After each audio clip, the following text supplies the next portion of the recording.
Hey girl, hey. Hey. Welcome to episode 1 of the series, The Healing Seat. Oh, the whole series. The healing Seat. The healing Seat. mm, Yeah, so today we're going to talk about specifically naming the fallout. mm, And when we talk about naming the fallout, like what specifically in your past relationship broke you that may have now caused you to rebuild and reframe how you see yourself and caused you to evolve basically. So what broke you that eventually built you, so to speak? So let's start with Why whoever y'all looking at me? whoever want to start first. I feel really judged in this case. Don't feel judged. No, this is a no judgment zone. Okay. Mm. I'm the oldest. Yeah, you want to start? I'll start. Okay. So, you know what? A lot of times I be blaming in Christians, churches. That whole do unto others as you would have them do unto you. I thought that was a reciprocal thing. And so I would treat people as though I would do unto them like I would want them to do unto me. But then they didn't. And then it was like, what in the world? What's going on? What did I do wrong? I wasn't doing anything wrong. That Bible don't say they're going to do it back to you. It just says, you supposed to do what you supposed to do. Yeah. So that was one thing, one realization. And because of that, we had a whole situation before we got married. When you say situation, depending on how much you want to share. I'm sure. What do you mean by There ain't no situation? secret. Okay. We had a whole situation. So at the time, my boyfriend, his ex-girlfriend, got back in touch with him. And he thought that I didn't know that he was going to go visit her. So I was like, hey, if you do that, it's going to be detrimental. It's going to be the worst thing. I used that exact word, detrimental. Like, it's going to kill us. And he did it? And he did it. And I was really crushed. Yeah. I was so crushed that I was like not in my right mind, crushed. And once I came through, I was like, never again. I'm never again. I'm never gonna think nobody can't do this.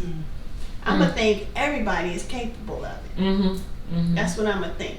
Whereby before, I was thinking Nobody's gonna do this to me because I'm lovable and I treat them the way I want to be treated. And but no, so that was a big change. You change your perspective on changed what my people perspective. could do. And your expectations Exactly. of people. And your Exactly. expectations of people. That's And good. and the other thing I found out, we're supposed to love people like we love ourselves, not more than. Expound on that, Kim. So the book says, love God with your mind, heart, soul, and strength. Only Him. We're capable of that. And so we transpose that to if we're narcissistic ourselves and if we're not to other people. So because we're capable of it, with some misplaced trust altogether, mind, heart, soul, and strength. And people can't handle it, and then we expect a certain thing and then it doesn't happen and then we're all jacked up, as opposed to loving God with our mind, heart, soul, and strength, and loving the people like we love ourselves. So we don't put them above us. We don't make their priority more than our own priority. Right? Yeah, so what I hear you saying, Kim, is don't neglect yourself. Don't neglect yourself Don't for the neglect other people. your core values. Don't neglect your identity for your partner. There you go. Boom. You know what I also got from that is that perspective too, but also when you are choosing a partner, look at how that partner loves himself. Yes. And see if how he loves himself matches with how you love yourself. Yeah. Because if those two things aren't similar, parallel, yoked, there could be some issues differences. down the line. Because if that person loves themselves at a 3,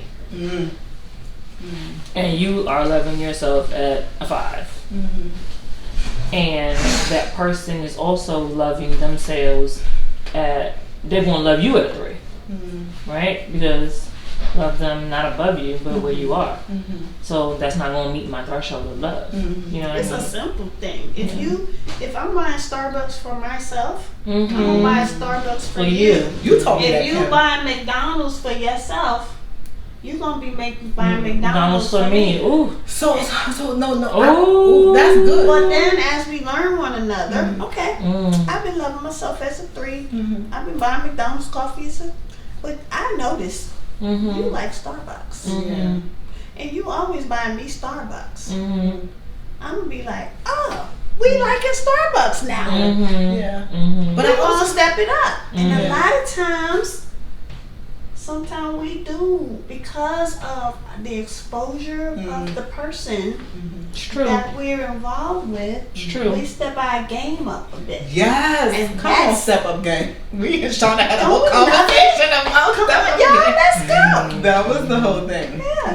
Yeah. Like if you really do value the relationship, right? And we're gonna talk about that. That's the accountability piece. Like you have to rise to the occasion.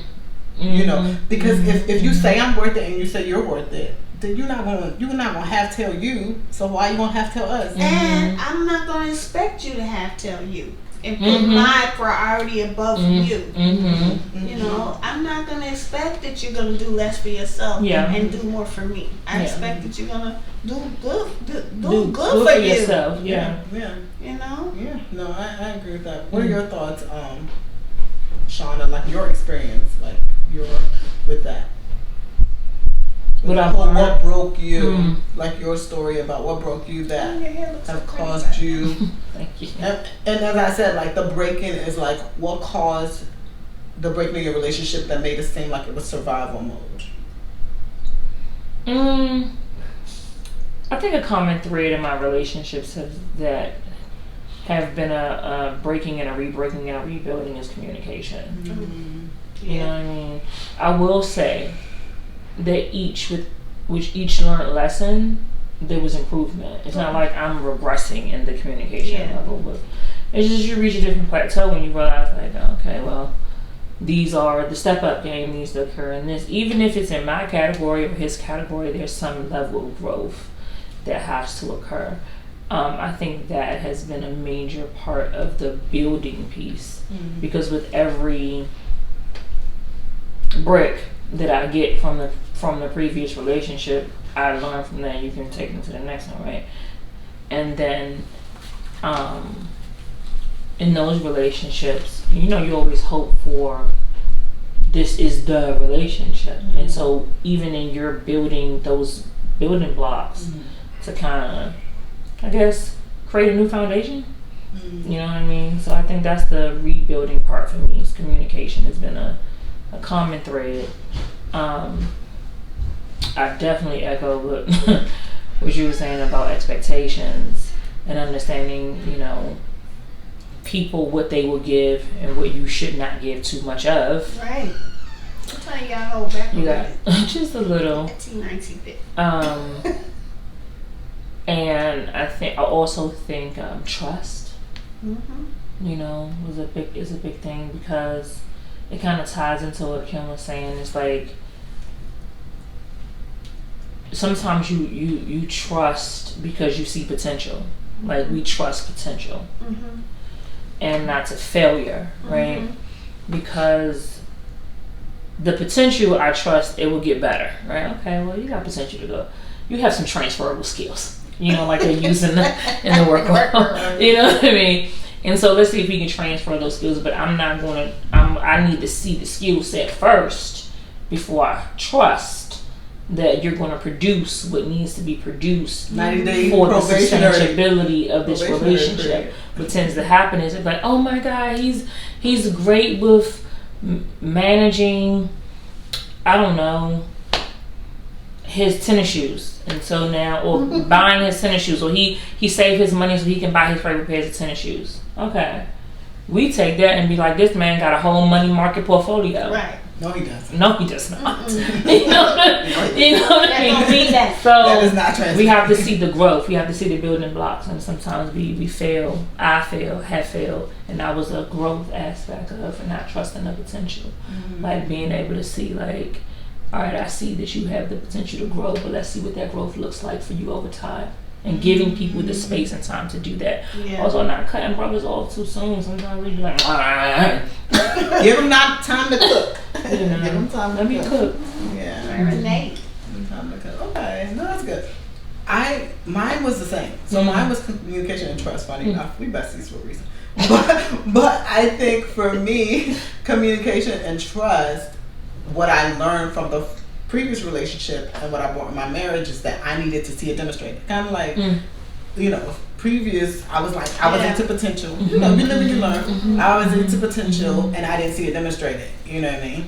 I was into communication, but I didn't see it demonstrated over time. Because here's the thing, you know, you can, if you're a good talker, like if you're a good, gift of gab. Yeah, like then you can probably like, you know, roll with the punches for a month, but over time, when life struggles happen, when different seasons come in, then you really see how people handle different storms, right? Yeah, and how people communicate in that.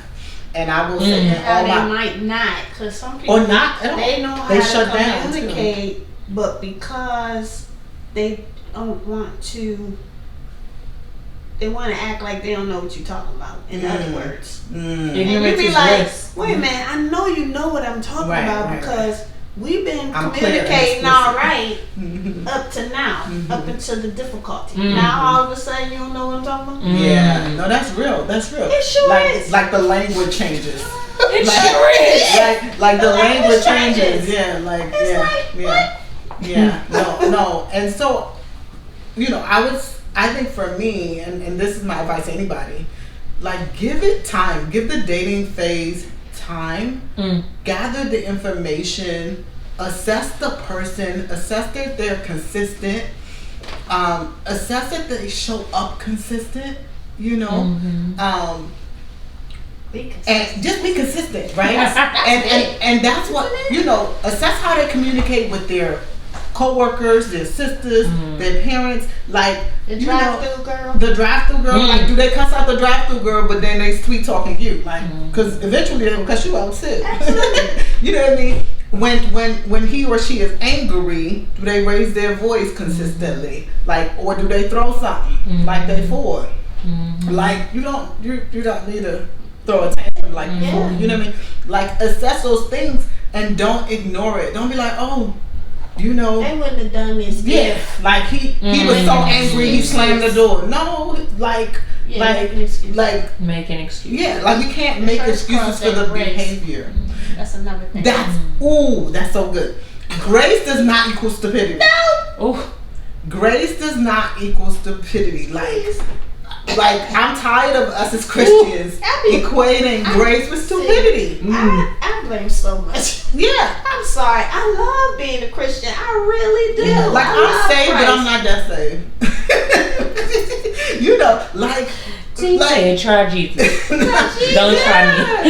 Like the first time he raised his hand and hit you, don't say, oh, it's going to change. I gotta give him grace. No, Grace, sis, yeah. exit left, Quickly. exit left. No, Exit left. don't pass go. Don't collect $200. Yeah, exit left, because you enable one behavior, then it persists. You know what I'm saying?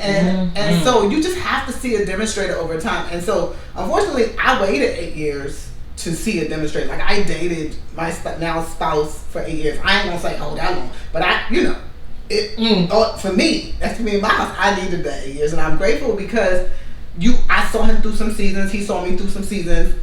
I was able to collect information about his family members, like how he engaged with his family members, how he engaged with coworkers. Coworkers told me, because at the time they didn't even know we was dating. That's another thing.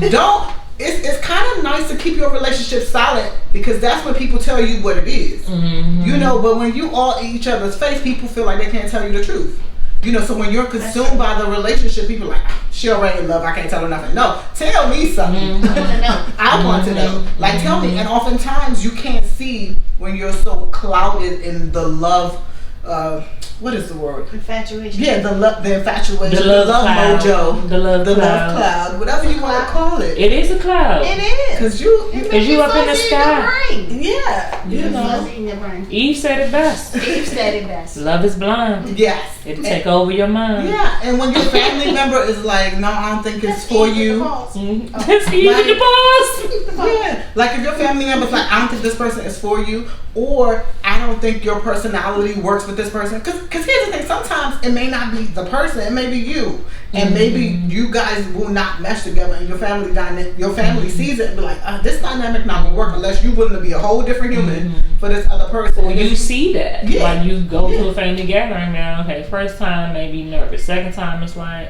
Yeah. You start to collect the intel. You gotta pay attention to those things. Yeah, because those little foxes are the red flags we talk about. You know what I mean? And so the communication became survival because I felt like I didn't have my voice.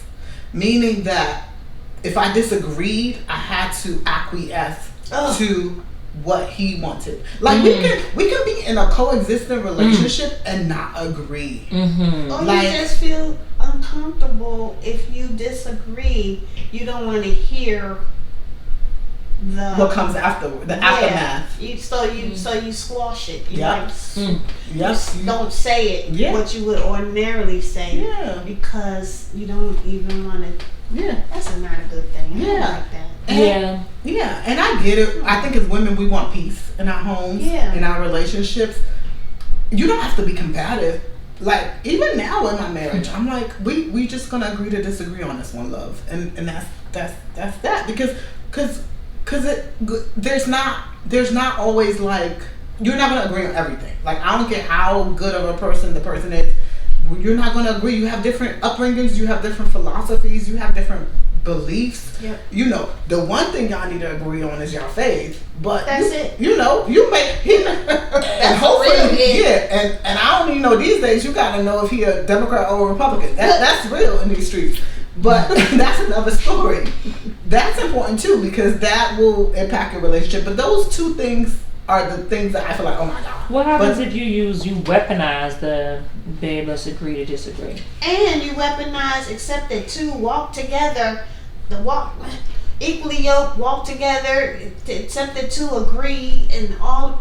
Define weaponize. So when I mean like weaponize, so let's use your example.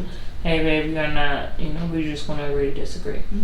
If there is an issue that really needs to be resolved in your household, and as we all know that the only way to resolve conflict is by confronting it. How you confront it is whatever you have for your particular household, but we need to talk about it. But let's say we get to the confrontation's door before we can even make a plan for confrontation. One person is consistently using, we're not going to agree with this, let's just agree to disagree. And so we never address the issue. So it becomes silent. I don't think you should pull that card every time. Because then you max out you don't have enough deposits and you can't make withdrawals, right? So when there's a real issue, and here's the thing, every spouse is gonna have their perspective. I may think it's not a big deal and you think it's a big deal. So because I care and love you enough, I'm gonna give it audience and I'm gonna have the conversation. But ultimately I may not come to the illumination of what you've gotten to. Like it may take me time. In that moment, I may not come to the realization because that's another thing. Sometimes our partner has come to a realization before we do. So it's not, you may not agree in that moment, and then maybe you sleep on it a week later, something happens, and then you have a shift. You know what I mean? In perspective. But in that moment, for me, I tend to just go Bible.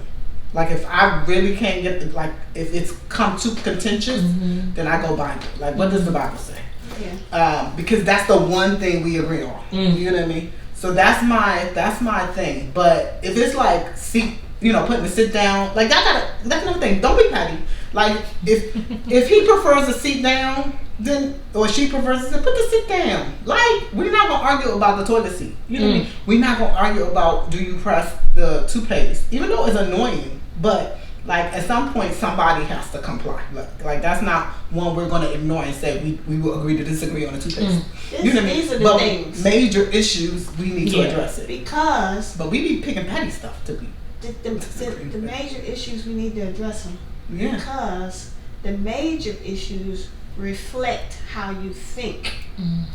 Yes. The major issues reflect your priorities and your values, your values, yes. and all of the things. Yes. The major issues. Yes. When I have these conversations, sometimes my husband gets exasperated with me and frustrated with me. I have to back and I say, I'm only trying to understand because I need to know how you flow. I need to know how you if this situation is ever to arise again. I'll know what to do, what not to do, or I'll know what you're gonna do, what you're not gonna do, such that I can prepare how I'm gonna move. Yeah. But if I don't know anything, if I don't know how you're processing, then I'm a jack it up too. I might move the wrong way. Yeah. And so that's the reason why. And sometimes you have to say that because a lot of men they are not that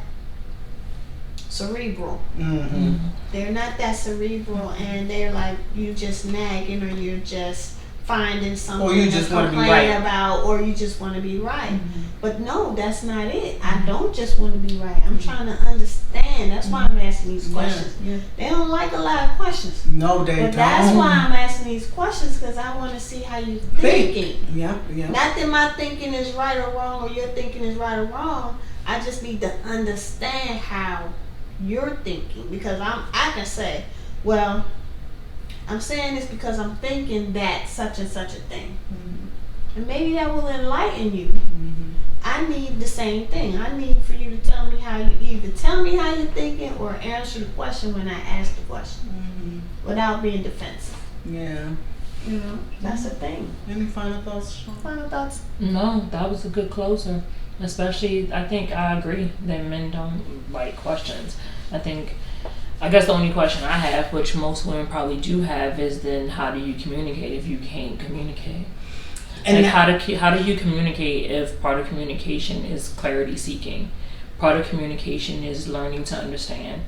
Part of communication is actively listening. And if I'm actively listening, that means I'm listening to something with substance. And typically something with substance is either given or some type of back and forth is coming with communication. But because a lot of times men do struggle with the back and forth in communication because of the depth of it, the length of time of it, the questioning of it, that that we don't find clarity in these situations. We do not find understanding. And then we begin to acquiesce our questions and our conversations to our significant other, and that's where women get lost. Like that's where women lose themselves in relationships and find themselves just kind of moving through the day-to-day activity of being this man's partner. You know what I mean? And that we lose sight of who we are, and they will let you. Yes, and comfortable for them. And I don't want it to be like a bash thing. I think it's more like an aware thing, right? Yeah. And so, one thing I am proud about this generation that I always don't understand how, or the methodology behind why they wear it on their chest so big, but they won't let nobody change what they think, how they feel about themselves. Like they're very confident. You guys is that's you guys. Yeah, but I think the generation after us, like they not the baby boomers. They 10 toes down on that thing. They like, listen, you're not going to do it, and I get confidence from them sometimes because it's like they thrive off that, and I understand that. It's not saying that I lack confidence, but I can definitely be transparent enough to know that I've been married before. and I've lost myself in relationships trying to not ruffle the waters. You know what I mean? Especially when you're already going through a hard time and you're looking for clarity, and you're you go through your mind and say, well, if I ask it this way, or if I ask it that way, or maybe if I ask it when he's watching the game. Overthink. Well, no, let's not ask him while he's watching the game, because then you're gonna get irritated about it watching the game. Let me ask him when he go to sleep. But when we go to sleep, he gonna be tired. You go through the whole thing, right? Go through the whole thing. And then after a while, you just say, forget it. I was gonna say something else, but we know. But I said forget it first before you can put the F. Thank you. Right in your lips. She got my back, y'all. I got it. And so I think I don't know. I think is we've now reached a point in relationships that is so difficult. Yeah, to communicate with each other, especially in the Black community. Yeah, it's so difficult. I had my father, so I'm my father. I find this too, with a lot of men. If you know how we're talking and we're using words and putting our thought together in words, when we do that sometimes with male, they, for whatever reason, I don't know, they feel like we're talking to them like a child. I knew you was gonna say that. Like I was waiting for it to come. God forbid you articulate women. I mean, like if you use words, if you use vocabulary words, if you cussing them out, they get that. Sometimes, but if you use if you use the exact words that express what you are trying to express, they feel some kind of way. Either you think you better than me, or like you were talking to a child. Yeah, I've had that experience before. I was in a relationship where verbatim it was told to me so many times, and the reason why I remember because it was said so many times. Every time it's told to me, I feel like I'm in a quarrel. Or that.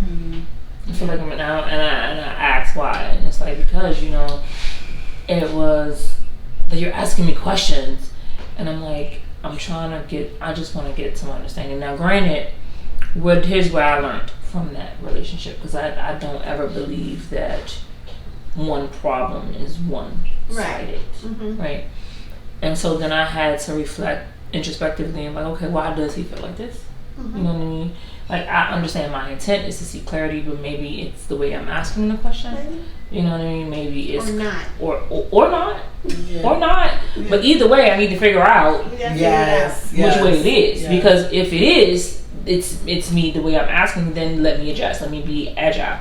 If it is not, and every time I find out and it becomes, I realize it's just a reason to not have this conversation, then I need to govern myself accordingly and seek success elsewhere, because I know that there's not going to be any growth in this relationship because we can't communicate, we can't get through a problem, because now you're weaponizing, or we're just going to agree to disagree, or we're weaponizing, well, every time I talk to you I feel like I'm in a court of law, so you automatically back down because you don't want them to feel that way.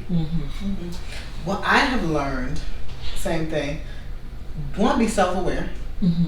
Self-aware, exercise wisdom, and that comes with age and time and experience. The third thing is, with the communication thing, I've noticed that with all men, they rather lead and you follow. Like, they just want you to lead and follow. Even if they're leading you to the desert and they're not even sure which direction they're going to, they just want to lead and they want you to follow.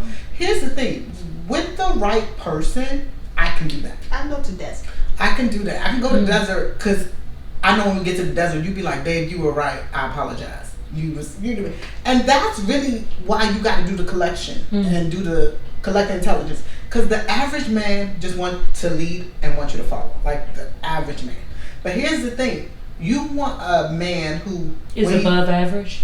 Who's above average. Yeah, you want above average, man. Yeah, you want above average, because when he leads you in the wrong direction, he's humble enough to recognize it, acknowledge it, apologize for it, and redirect, and accountable. right? And that's above average. Yeah, that's above average. I'm grateful for above average. Amen. I'm grateful for above average. Because that's where we are. Because, and then here's the humble part of me. The normal me, the very cerebral me, will ask every question. Now I'll just be like, okay. And if it goes wrong, good job. If it goes wrong, it's on you, sir. But because I followed the lead. If it goes bad, it's on you, and it's on you to take responsibility and accountability. And so far, so good. But you trust the good or the bad because you trust him. Yeah, I trust him. And you trust the God in him. There you go. Yes. That's the part. And so you've gained this intel to know how he's going to maneuver in good and bad situations. Yeah. So if he does lead you into the desert, you're like, well, it's hot, but I know my man got me. Yup. Yeah, that's true. Yeah. But it takes I you. like that. But that took 8 I years. don't mind that. That took 8 years to know, like, oh, okay, we're gonna go to the desert, but you gonna own that we in the desert and you won't get me out this pit. Okay, good. Good. Because I don't want to stay in Egypt. Like, I do want to get to Canaan. I do want to get to Promise. And you have a plan. You have a plan. And oh, by the way, if you don't have a plan, because now we're in the pit that I kind of warned you that we might get to, but we're in a pit, you humble enough to say, okay, what do you think you should do, babe? But it's usually when they get in the pit that they want your opinion. Well, God is going to honor that. God is going to honor that. Yes. Give him the thing to get y'all out of the pit. Exactly. And that's what we basically say. That's what we say. Yeah, we're saying the average man wants you to just follow, and sometimes you got to follow them to the pit, especially when you're married. You got to follow them to the pit. I ain't going to the pit with you unless I'm married to you. Yes. I have a challenging question. That's the part, Kim. Though, is that do you ask yourself, I am not married, these women are, do you ask your spouse once you've reached the promised land out of the desert or en route, do you do an introspective check and say, why didn't you adhere to... No, we don't do that. We don't do that. We just honor the fact. Yeah, because for them, I know what I know. No. I'm not saying for you to ask him that. I'm asking, do you ask yourself that? Oh, why he couldn't hear me the first time? Yeah, why is there something that, you know, I could have delivered differently so he could adhere or hear me say, like, hey, it's a snake pit over there. No. Hey, it's a snake pit over. Hey, okay, now we in it. No. So what I've also observed about a lot of alpha male, and my husband's still alpha male, but you know, he knows when to turn in the softer side of him, but he's alpha for the most part. But the point I'm making, and when I say most men, most Nigerian men are alpha men. I'm not gonna speak for every man, but most African Nigerian men are alpha males. But they inherently feel they're right. They inherently are confident in their voice and their ability. So any question comes off like you're questioning their ability. Meanwhile, you just want to know, am I going to make it? Are we going to make it on time? Or is this the right direction? Like the map said we should go this way, but you know a different route. I think we should follow GPS, but by all means. And then we don't follow the GPS and we get there hour late. You know what I mean? You were confident, but you were still inaccurate. Because here's the thing about confidence. We can be confident in our knowledge of things and be inaccurate. And what I want you to be able to do as my partner and vice versa is to be able to acknowledge that I was inaccurate. Confident doesn't mean you're accurate. That's true. And I want accuracy most of the time. And that's why I as a woman seek clarity. And that's why most women I think the struggle is that sometimes men interchange accuracy with confidence. That if I am confident in this, then I am right. Negative goes right. Like, but you can't tell them that. You just let them experience that they're not right, and hopefully you attach and married again. Collect data. The right person that will humble himself at the moment when he realized, this was inaccurate, and you were right. You know what I mean? But definitely don't let them lead you to Egypt while dating. Like, be collecting data, but have your boundaries. Not while dating. While dating. You always need to have a foot out. I mean, like, or two. Let's straddle the fence. Don't listen to me, y'all. You always gotta have an out. You always gotta have an out when you're dating. And at some point in dating, though, you do gotta trust their voice. but it ain't gonna be so early on. Like they would have had to again demonstrate. Yeah. I don't trust your voice when you say you're gonna be here and pick me up at 7:00. Not 7:30. Not 7:05. Yeah. So Kim, are you a 3 strikes you're out person when dating? Are you a what? 3 strikes you're out. I didn't really get the date. I didn't get to the. I met my husband in college. Okay. We ain't had no money. Okay. That's honest, Kim. But you can date without no money. Yeah. We were married then. Yeah. No, I took that creative stuff. Okay, so Yeah, a little he came here. picnic. No. Okay, so when he came here, we dated, but I was such a giver. I would buy the tickets and do the thing. I was so. So you were leading. In that way. Yeah. Yeah, that's another thing about us givers. We lead in that way. But you got in the dating? Yeah. Don't do that. Don't do what Kim did. Don't do that. Don't do that. He learned over the years Why how not? to plan the thing. Why not? Don't do that. Because you enable a pattern of not allowing him to lead, and when you do enter the relationship and you do have a permanent relationship and be in covenant with him, he will continue to allow you to lead, and it's going to automatically cause friction. Because we're not created to lead in a husband and wife dynamic. We are not. Well, so Kim might disagree with that, but no, I have some friends. that believe otherwise. Well, no, you're right, because my friend's husband. First of all, she kind of complains because she is leading, but she's type A controller kind of person. No, two alphas in a relationship. Because she doesn't allow him to even sometimes get the last word in. Don't be that. Don't be that person. Don't be Yeah, that. They cannot be two pilots in a relationship. It's causing a problem. Just think about it. You don't want two. You got a co-pilot, but you only one person gonna get me here safely, and I don't need both of y'all. Indecisive, don't know where to go, and then we crash. So, ladies. There can only be one leader in a relationship, and I think that's where we miss it. Like, let him lead.